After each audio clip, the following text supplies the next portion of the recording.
Salam à tous et bienvenue sur Maroc 24. N'oubliez pas de vous abonner et d'activer la cloche pour ne rien manquer de nos prochaines vidéos. Aujourd'hui, le mardi 5 septembre 2023, nous plongeons au cœur des actualités relatives au Sahara marocain.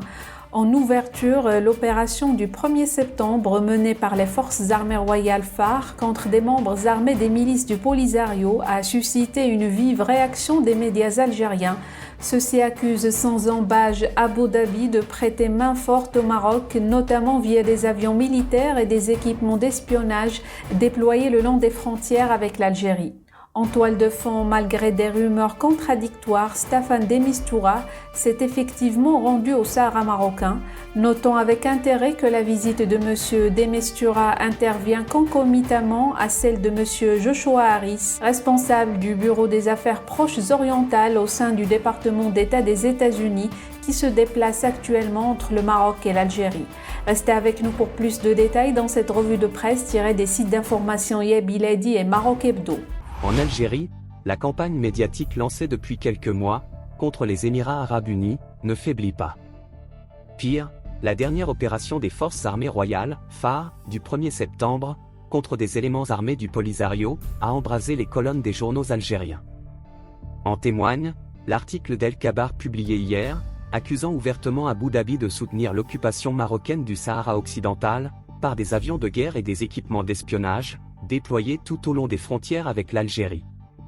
La semaine dernière, Echerouk Online avait annoncé que les Émirats poussent le Maroc à mener une guerre contre l'Algérie. En guise de preuve, le quotidien avait avancé des déclarations de l'attaché militaire émirati à Alger.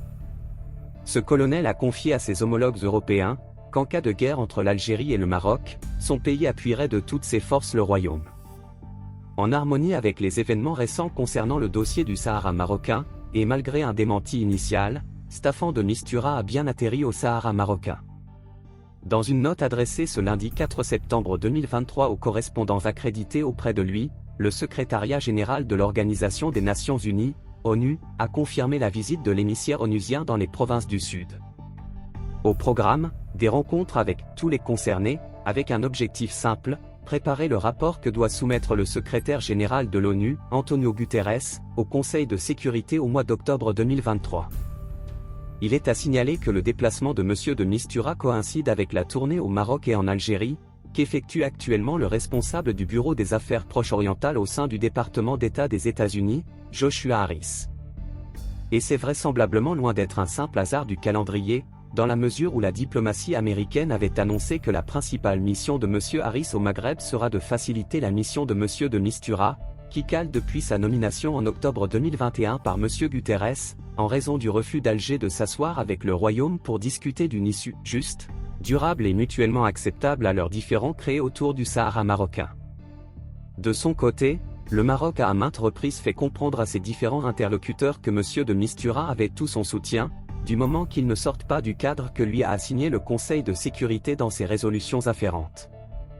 À cet égard, il faut rappeler que depuis juin 2001, ces résolutions ne renvoient plus à l'organisation d'un soi-disant référendum d'autodétermination, et que la seule solution actuellement posée sur la table qui répond à tous les critères de mise, est l'initiative pour la négociation d'un statut d'autonomie d'avril 2007.